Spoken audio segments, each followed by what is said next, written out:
Well, we're off. This is the first day of Advent. I'm so glad you're joining me for this series, and I hope that you'll make a commitment to walk through it each day, all through Advent. Go through it with another person if you want, make them your partner. Let me know how it's going through the comments section. It's called unprecedented, and if there's one thing we all know, it's this has been an unprecedented year, this year of 2020. Pandemic, unbelievable. The economic volatility that's gone with it has been horrendous. And then with the killing of George Floyd, the racial churn in our society has been horrific.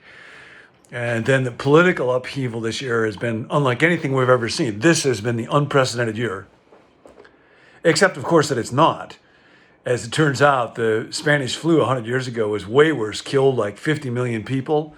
And the bubonic plague decimated, destroyed maybe up to half of Europe, took out civilization for the better part of a century. That was much worse. Economically, the Great Depression, that was much worse. Racially, almost 250 years of slavery, lynching, Jim Crow. Politically, there was the Civil War, assassinations are as old as Julius Caesar. Somebody wrote that the only thing left for 2020 was a plague of locusts. As it turns out, in Africa, there actually has been a plague of locusts, threatened the food supply of up to 20 million people in East Africa. Really, the only thing unprecedented about 2020 is the use of the word unprecedented. I saw Google search that it increased 500% back in March. There's part of us that always wants to feel like nobody has ever gone through anything like what we're going through before. I think it reinforces that sense that we're special. But there's an alternative view. It's found way back in the Old Testament book of Ecclesiastes. What has been will be again. What has been done will be done again. We've seen all of this before. There is nothing new under the sun. Is there anything of which one can say, look, this is something new? Well, actually, there is. One day the Word became flesh and dwelt among us. That was new. This is the text for today in the Gospel of John, chapter 1, verse 1. It says, in the beginning was the Word, and the Word was with God, and the Word was God, and that has always been. But then one day the Word became flesh. That was new. That was unprecedented. And dwelt among us. John uses this verb, skenao, from that word to tent or camp. It's an Old Testament reference to how God was present on earth visibly, symbolically, through the tabernacle. Every God had a temple, but the God of Israel had not just only one temple. Initially, it was a tabernacle. He was the portable God. And what that tabernacle pointed to, Jesus actually became. The Word became flesh and dwelt among us. One day, God was laid in a manger. That was unprecedented. One day a man began to teach on the side of a mountain, and his words became known as the Sermon on the Mount, and they became the most discussed, most studied, most quoted, most influential talk of all. That was unprecedented. He began a community, and it was the strangest thing. It included people that would never have anything to do with each other, Jew and Gentile, slave and free, male and female, rich and poor. It was so unusual because it was so inclusive. It wasn't a tribal religion. It wasn't a guild. It wasn't a philosophical school. It wasn't a nation. The ancient Romans didn't know what to call it. They actually sometimes thought it was a burial society because they saw it took care of people that needed to be buried. They didn't know what it was. That was unprecedented. The life of this man was written up by 4 authors, Matthew, Mark, Luke, and John. And it became translated, those words, into more than 2,200 languages, more than 5 times than any other work of literature in human history. That was unprecedented. And this man ended his life on a cross, humiliated, an abject failure. And he embraced this. He did this on his own. No other figure who has impacted world history looked more like a failure a day after his death than Jesus. And he said that he did it to express God's loving forgiveness for all human sin. That was unprecedented. And then on the 3rd day, he rose again. That had never happened before. The resurrection was unprecedented. Everything about this man, he was the heaven-sent, hell-bent, cross-twisted, thorn-wearing, sword-pierced, blood-shedding, death-defying, tomb-defeating, guilt-removing, sin-forgiving Redeemer of the world. We think of 2020 as being the unprecedented year.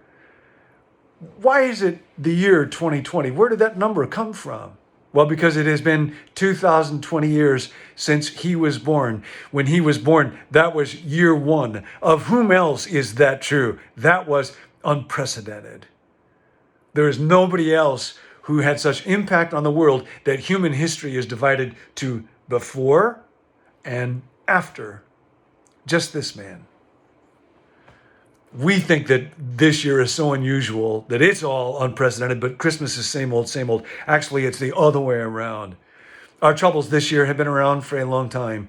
It is in Jesus that God has acted. The Word became flesh, and He is always doing something new. And so on this Advent journey, beginning today, we will think about how it is that Jesus makes life new. I am making everything new, He says. He says, put on a new self. Take off your old self. He says, join a new community. He says, I will give you a stone with a new name written on it. That's a new identity. He says, behold, I will give you a new song. We'll look at that.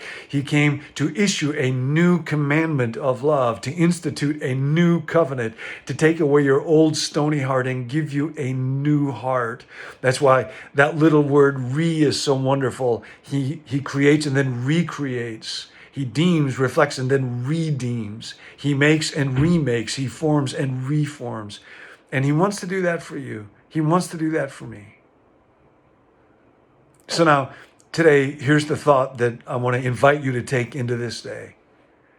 I had been thinking about a lot of the unprecedented things going on in my life this last year, and how all of them were obstacles to the kind of life that I wanted to live, the kind of person that I wanted to be, the kind of path that I wanted to walk. And then this thought came. There is no obstacle to my joyfully serving God right now. And I can't tell you what that thought meant. There is, now because of Jesus, because of what He did, because of the new start I have in Him, there is no obstacle to my joyfully serving God right now. So I want to invite you, write down the circumstances that are most daunting for you. Pandemic, economics, job, political unrest, whatever it is, write them down.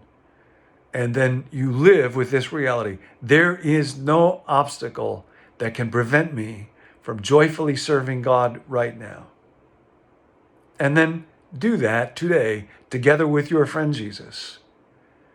I was on a phone call with somebody today, and I realized on that phone call, I can joyfully serve him on this phone call. I was with somebody that I love that was grieving today, and I thought, I can grieve with somebody who's grieving, and that's an act of service.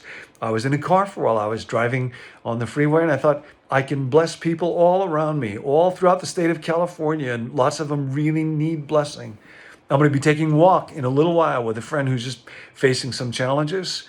I can joyfully serve God as I'm doing that. I had a chance to read today. I can fill my mind with amazing thoughts. I can serve God while I'm doing that. I have been receiving encouragement from other people today. This moment right here, I get to do this with you. So here's your thought. What is unprecedented is not the problems that you face, it's the Savior that you serve. Go into this day and live in the newness of His creation. And I'll see you tomorrow.